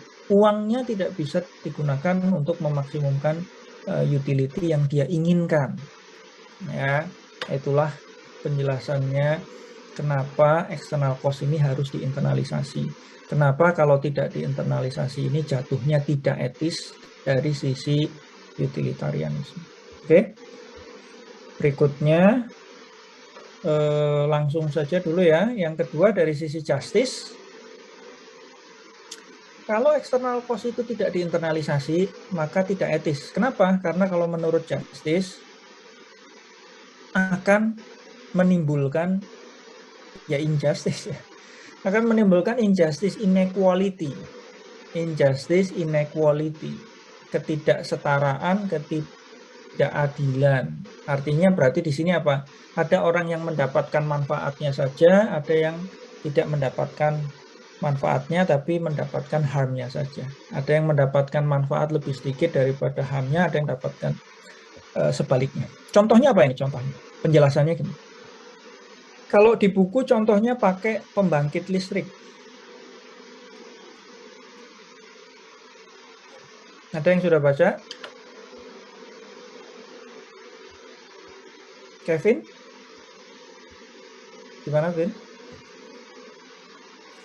Gimana penjelasannya, Vin? Bahwa kalau external cost tidak diinternalisasi, ini melanggar prinsip, ini tidak etis karena melanggar prinsip justice. Contohnya gimana? Kalau tadi pakai kasus Beijing boleh, atau kalau di buku pakai kasusnya pembangkit listrik ya, ada contoh di buku itu ya.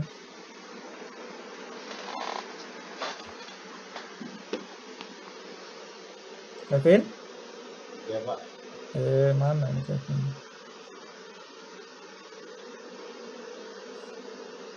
Gimana, Vin?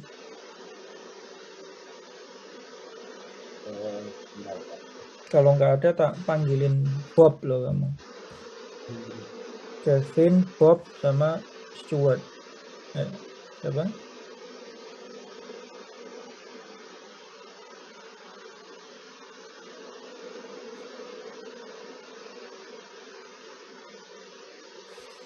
Oh, lama nih Kevin.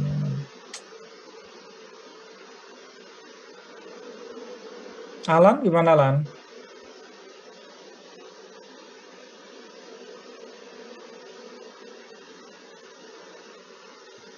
Mungkin kalau yang dari kasus Beijing tadi Pak, itu ada yang membayar lebih besar kayak kalau yang mau menyekolahkan di sekolah internasional tadi. Betul. Itu kalau untuk orang yang mampu, kalau yang nggak mampu berarti cuman bisa beli masker, padahal sama-sama untuk mendapatkan udara bersih gitu Pak. Betul, ya itu misalnya ya. Jadi di situ jelas kita lihat inequality-nya. Ada yang tadi ya mampu beli filter dinding, ada yang cuma bisa beli masker, ada yang di dalam rumah oke lah terproteksi, tapi ke sekolah dia harus kena polusi, sementara ada yang ke sekolah pun bisa menghindari polusinya. Atau contoh yang lain kalau di Beijing tadi juga sudah saya singgung, kita tidak menikmati produk yang dihasilkan oleh para pembuat polusi itu ya, ya kan, Alan. Tidak semua penduduk Beijing menikmati barang-barang atau apapun itu yang dihasilkan oleh mereka yang membuat polusi di situ. Jadi mereka tidak menikmati hasilnya, tidak mendapatkan manfaatnya, tapi mereka cuma menanggung biaya eksternalnya saja, harus beli masker, beli ini, beli itu, ya. Sehingga ini tidak justice. Kalau di contoh di buku dengan PLT pembangkit listrik apa? Tiara? Baik Pak, saya mau coba jawab ya Pak ya. Yang di buku itu kan pembangkit listrik itu kan pasti membuat polusi udara ya Pak, untuk orang-orang yang tinggal di sekitarnya. Nah itu nanti kalau semisal biayanya itu nggak diinternalisasi, kan warga itu kan pakai listrik itu kan harus bayar ya Pak, sedangkan kalau mereka kena polusi udara, mereka harus mengeluarkan uang juga untuk berobat. Nah, itu pasti akan membebankan warga yang sudah menggunakan listrik itu. Tapi kalau semisal udah diinternalisasi, biaya yang ditanggung di berobat itu udah ditanggung sama perusahaannya. Gitu sih Pak menurut saya. Terima kasih. Betul. Ya, ada sedikit lagi tambahan. Kalau itu kan justice antara produsen dengan konsumen ya. Betul yang tadi disebut Tiara. Misal ya, kalau di contoh di buku itu kita punya pembangkit listrik. Pembangkit listriknya katakanlah pakai batu bara gitu ya, punya mengeluarkan asap, mencemari sekitar. Maka orang-orang di sekitarnya itu selain harus membayar biaya listriknya, ya, beli token gitu ya, beli token listrik sekian ratus ribu sebulan, mereka juga harus keluar uang untuk ke tadi ya, karena sakit kena ISPA gitu ya, harus ke puskesmas, ke rumah sakit untuk berobat, beli obat untuk sakit ISPA-nya ya. Sementara biaya eksternalnya tidak ditanggung sehingga mereka kebebanan itu. Sementara perusahaan mereka mendapatkan manfaat dari pulsa listrik yang dibayarkan oleh konsumen gitu ya. Tapi bisa juga kita lihat sudut pandangnya dari justice antara konsumen yang satu dengan konsumen yang lain gitu ya. Contohnya kalau di situ kan listrik itu kan dibangkitkan bukan cuman untuk mereka yang tinggal di seputaran itu, di seputaran pembangkit listrik, ya kan? Listriknya ditransmisikan jauh berpuluh-puluh, beratus-ratus kilometer, beribu-ribu kilometer. Jadi misalnya kita yang di Jogja ini dapat suplai listriknya dari mana? Pembangkit listriknya bisa jadi dari Paiton di Jawa Timur. Dari sini ke sana 500.000 kilometer. Yang kena polusi itu cuman orang yang tinggal di sekitar Paiton, gitu kan? Sementara kita yang di Jogja ini tidak terkena dampak polusinya karena jauh ya. Tapi kita dengan yang di dekat Paiton bayar listriknya sama, tarif per kWh-nya sama, benar kan? Tarif per kWh-nya sama-sama golongan R1 atau R2, tarif per kWh-nya misalnya berapa? Rp15 per kWh. Yang di sana juga harus membayar Rp15 per kWh, tapi yang di dekat sana harus membayar biaya ekstra, external cost, pergi ke dokter, kita enggak. Nah, itu juga situasi injustice atau inequality karena external cost-nya tidak diinternalisasi oleh perusahaan. Ya. Terakhir dari sisi right, ya dari tadi juga sudah kita singgung bahwa kalau external cost tidak diinternalisasi, ya ini melanggar right-nya masyarakat, ya. Right apa yang tadi sudah kita bicarakan, ya hak mereka untuk membayar sesuatu yang tidak mereka kehendaki ya. Kan kita tadi kemarin kita sudah bicara ya, manusia berhak menggunakan resource dan labor-nya dan body-nya untuk hal-hal yang dia maui, gitu ya. Being sakit dan membayar biaya sakit kan bukan hal yang saya maui. Saya pinginnya uangnya untuk saya pakai buat makan, saya pakai buat pelesiran ke Mandalika, nonton MotoGP. Tapi gara-gara saya sakit, saya nggak jadi. Saya harus bayar ini untuk ke rumah sakit, gitu kan? Artinya saya tidak bisa mengeksersis hak saya untuk menggunakan resource body labor yang saya miliki gara-gara ini terjadi. Termasuk tadi kejadian misalnya di Beijing ya, yang membuat polusi Beijing sedemikian itu kan tadi saya katakan perusahaan apapun banyak. Ya, saya sendiri nggak tahu perusahaan apa saja, tapi yang jelas perusahaannya banyak. Dan kita nggak tahu sebenarnya perusahaan apa yang menyebabkan itu.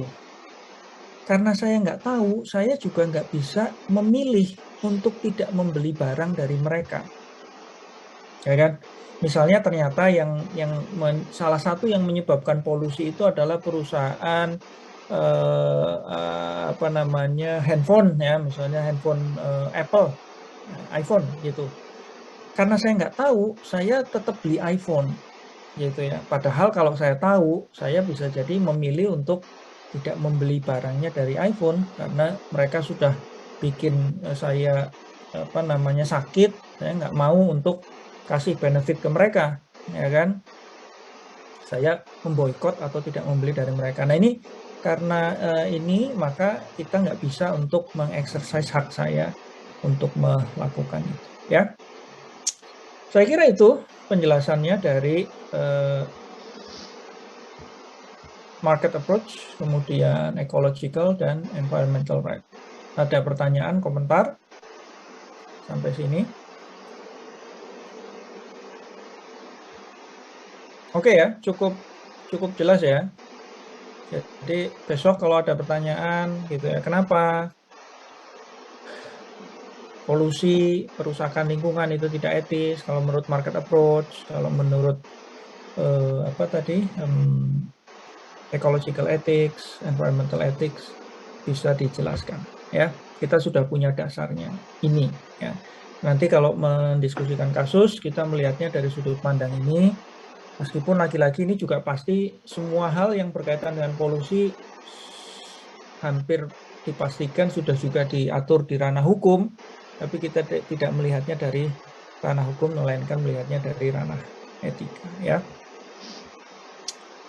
Nah, di buku sebenarnya ada dua yang lain, tapi kita tidak akan gunakan, bukan tidak akan kita gunakan ya, tapi sebenarnya apa dari dua ini sudah tercakup dari yang tadi sudah kita bicarakan. Misalnya ada Maximin Rule. Ya, Maximin itu ya intinya apa? Ini mirip sih dua hal ini, Maximin dan precautionary. Intinya buatlah keputusan yang mempertimbangkan the worst will happen ya. Kemudian buatlah keputusan atau ambillah opsi yang paling memaksimumkan keuntungan ya ketika the worst itu terjadi.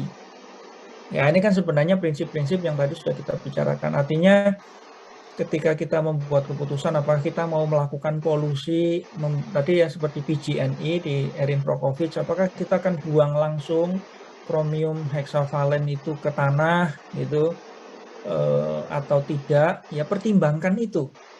Kalau resikonya tidak bisa diukur, maka asumsikan yang terburuk yang akan terjadi.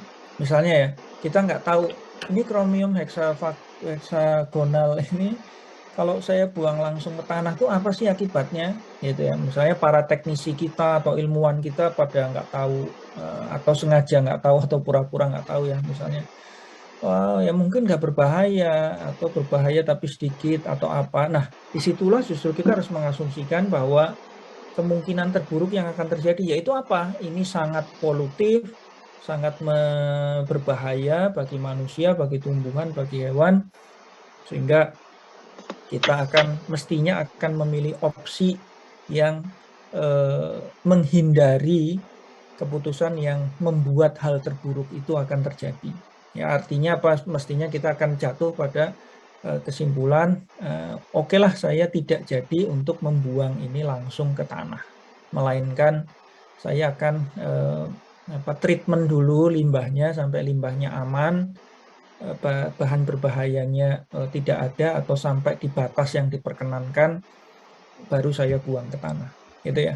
Atau precautionary principle sebenarnya sama saja, prinsip kehati-hatian ya, namanya aja prinsip precautionary ya, prinsip kehati-hatian. Kalau kita nggak tahu resikonya katastrofik atau enggak, seberapa besar resikonya dan seterusnya, maka ya kita harus mengambil prinsip kehati-hatian ya. Apa prinsip kehati-hatiannya ya? Keputusan itu harus di-reject sampai kita yakin bahwa keputusan yang kita buat itu resikonya non-existent atau enggak signifikan, baru kita akan ambil keputusan itu. Jadi tadi ya seperti PG&E misalnya, seberapa katastrofik kalau kita buang limbah ini berbahaya ini langsung ke tanah, kalau kita nggak tahu ya kita hindari saja. Apalagi kalau kita tahu dan kita tetap melakukan itu, nah itu makanya tadi ya kemarin kita bicara ya, yang paling responsibel siapa ya, orang yang tahu tapi tetap melakukan itu, orang yang tahu tapi gagal mencegah, itulah yang paling berdosa gitu ya. Kalau tidak tahu aja mungkin masih oke ya, mengurangi tingkat dosanya, mengurangi tingkat tanggung jawabnya. Tapi yang tahu tetap melakukan itu, itulah yang paling bertanggung jawab. Oke, sisanya bisa dibaca sendiri saya kira. Terakhir tentang resource depletion, sustainability, intinya ya kita harus gunakan resource itu dengan bijaksana gitu ya. Karena kita tahu non-renewable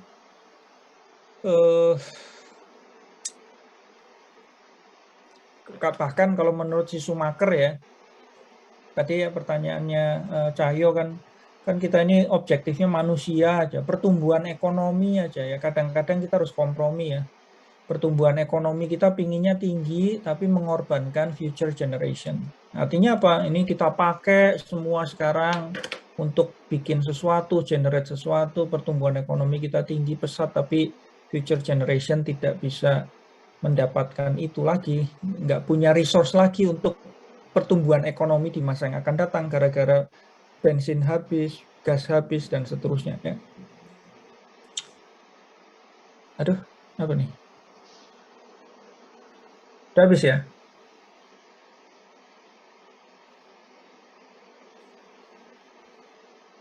Ya, sudah habis. Ya, kira-kira begitulah. Ya, juga tadi prinsip-prinsipnya si Rawls ya. Satu lagi sedikit lah, 1 menit. Mana tadi? Ya, ini ya. Leave the world no worse than we found it. Leave our children a world no worse that we receive. Ya, kita mereceive dunia kita sekarang itu seperti ini sekarang. Kalau bisa ya anak cucu kita tidak lebih buruk dari sewaktu kita lahir atau kita hidup sekarang ini. Leave the world as productive as we found it. Di masa yang akan datang juga sebisa mungkin mereka bisa menikmati produktivitas sama seperti sekarang ya. Kira-kira begitu. Oke. Silakan kelompok 3 mempersiapkan.